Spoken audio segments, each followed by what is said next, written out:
কর্ণাটকে কিন্তু এই জিনিসটা খুব কম পাওয়া যায়, বলতে গেলে প্রায় 10 বছর হয়ে গেছে আমার কর্ণাটকে থাকা, মাত্র এইটাকে নিয়ে আমি দুবার পেয়েছি, দুটো জায়গায় দুবার পেয়েছি এই জিনিসটা।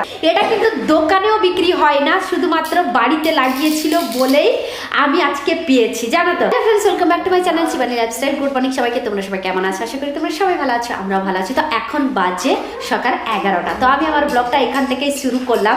তো এখান থেকে শুরু করার একটাই মাত্র কারণ আছে, জানো তো। সবজি এসেছিল, সবজি নিয়েছিলাম, তারপরে পাশের বাড়ি আন্টি ডাকলো, তো তারপরে গেছিলাম তাদের বাড়িতে। আর কি জিনিসটা আমাকে দিয়েছে, তো সেটা যদি তোমাদেরকে দেখাই তাহলে তোমরাও খুশি হয়ে যাবে আমার মতো। কারণ আমি তো সব সময় বলি, আজকেও বলছি, আমি থাকি কর্ণাটকে, গ্রামের মতো সবজি বলো খাবার বলো পেলে কিন্তু আমি ভীষণ খুশি হয়ে যাই। তো সেই জন্য এই জিনিসটা দেখেও আমি ভীষণ খুশি হয়ে গেছি, কারণ কর্ণাটকে কিন্তু এই জিনিসটা খুব কম পাওয়া যায়, বলতে গেলে প্রায় 10 বছর হয়ে গেছে আমার কর্ণাটকে থাকা, মাত্র এইটাকে নিয়ে আমি দুবার পেয়েছি, দুটো জায়গায় দুবার পেয়েছি এই জিনিসটা। ওয়েস্ট বেঙ্গল বলো কলকাতায় বলো, তো আমরা যেহেতু বাঙালি এই জিনিসটা কিন্তু সবসময় কিন্তু ওখানে পাওয়া যায়, কিন্তু কর্ণাটকে কিন্তু খুবই কম পাওয়া যায়, খুবই কম। বাই চান্স একবার কি দুবার মতো পাওয়া যায়, নাহলে নেই। এটা কিন্তু দোকানেও বিক্রি হয় না, শুধুমাত্র বাড়িতে লাগিয়েছিল বলেই আমি আজকে পেয়েছি, জানো তো। তো চলো তাহলে এবার তোমাদের সঙ্গে শেয়ার করি। আর থাকতে পারছি না, আনার পর থেকেই কিন্তু মনে যে এত খুশি লাগছে, তো তোমাদেরকে বলে বোঝাতে পারবো না।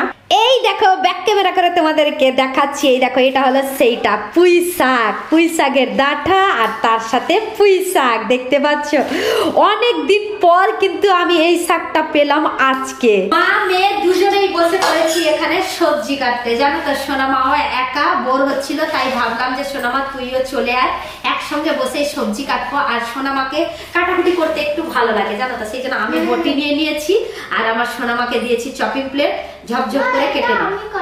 হ্যাঁ কাট, শুধুমাত্র এইরকম করে 4 ফার এইটুকুনি করা হবে, জানিস তো। বেশি বড় থাকবে, সরি বেশি ছোট থাকবে না, আবার বেশি বড়ও থাকবে না, ঠিক আছে। আর এই যে নরম নরম যে এগুলো না, এগুলো এরকম করেই রেখে দিবি। তো আচ্ছা ঠিক আছে, আমি অন্যটা কাটবো, আর এটা যেরকম সেরকম করেই রাখবি।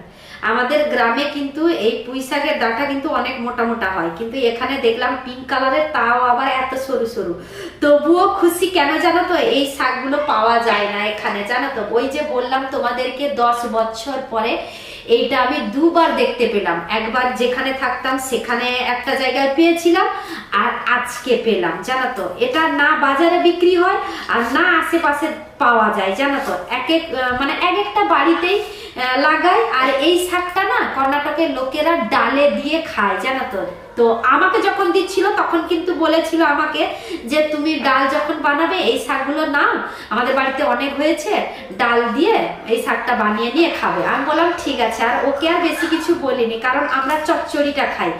আর লাউ থাকলে লাউর সঙ্গে পুঁই শাকের ডাঁটা আলু দিয়ে কিন্তু ঝোল বানানো হয়, কিন্তু আমরা ডাল দিয়ে কোনোদিন খাইনি। হ্যাঁ ঠিক আছে।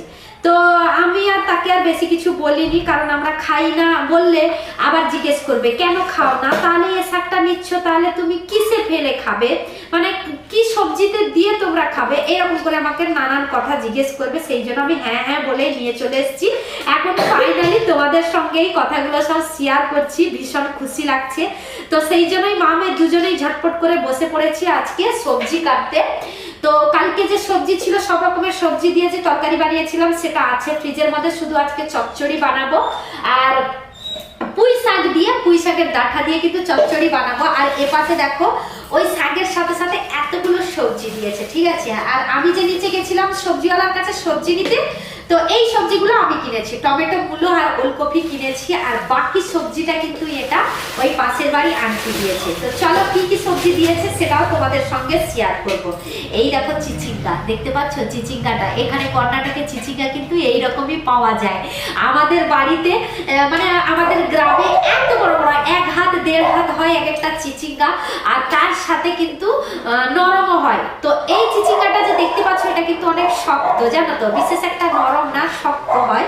তো চিচিঙ্গার সাইজটা কিন্তু এই রকমই, ঠিক আছে। তো তার সাথে দিয়েছে ঝিঙে।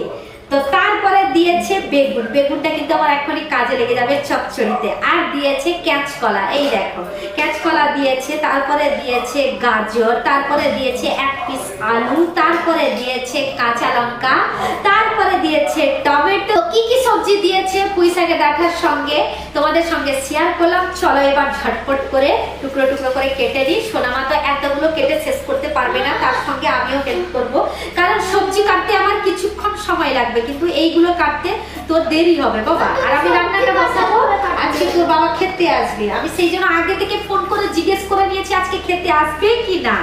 তো জিজ্ঞেস করার পরে বললো হ্যাঁ আমি আজকে খেতে যাব। তো আমি আজকে যে কি রান্না করছি সেও জানে না, আর এসে যখন দেখবে ও খুশি হয়ে যাবে, জানো তো।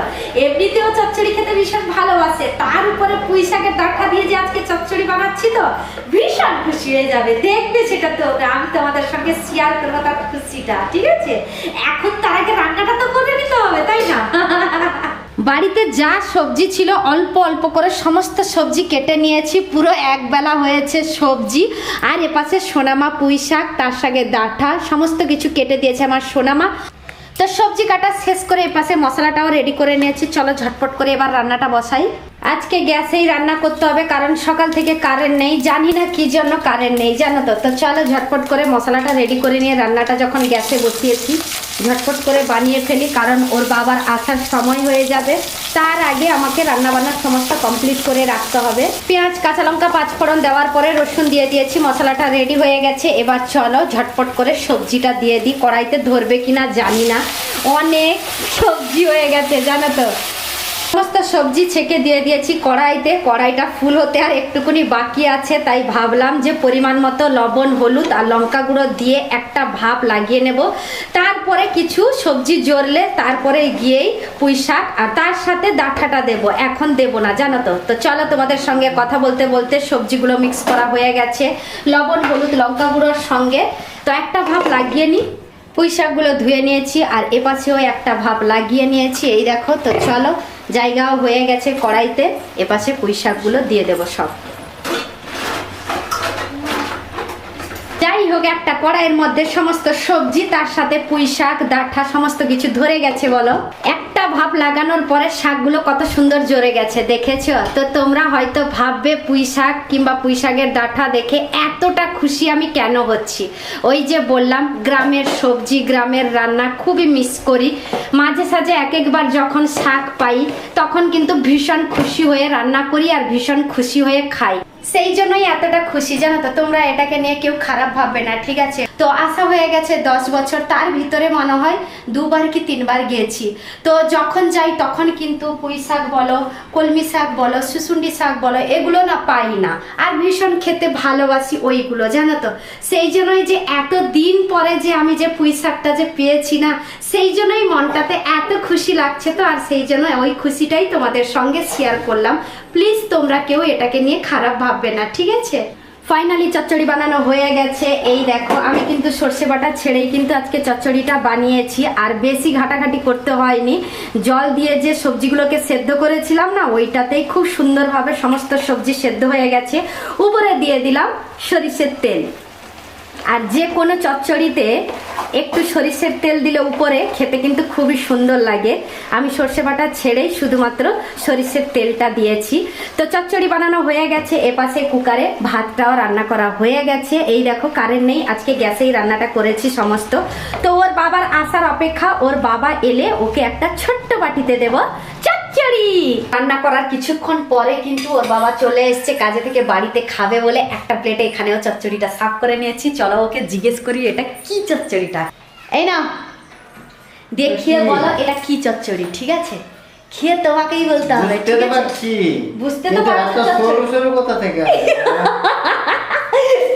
গিয়ে তো বলো আগে যেটা কি চচ্চড়ি। বলতে পারবে? বলো। পুঁই শাকের চচ্চড়ি বুঝতে পেরেছি, কিন্তু একটা সরষের কেন? এটা তুমি ভেবেছো কি মানে গ্রামের পুঁই খাড়ালি? হ্যাঁ, গ্রামের পুঁই ডাঁটা নাকি? কোথায় বলে? তা তুমি থাকো কোথায়? আমি কর্ণাটকা। কর্ণাটকা থাকো, তো তুমি গ্রামের মতো যদি মোটা মোটা পুঁই ডাঁটা যদি খোঁজো তাহলে পাবে কোথায়? পেয়েছি বলো আরো। এই জঙ্গলে পুঁই শাক। যে ডাটার কথাটা ছাড়ো, চচ্চড়িটা কেমন হয়েছে সেইটা বলো আগে।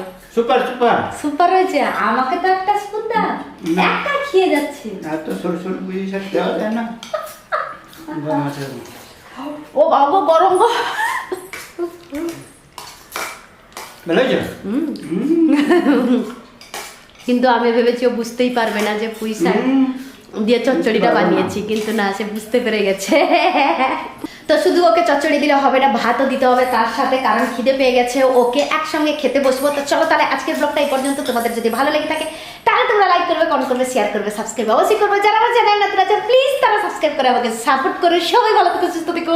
আর কালকে নতুন একটা ব্লগ দেখে তোমাদের সঙ্গে চলে আসবো। বাই।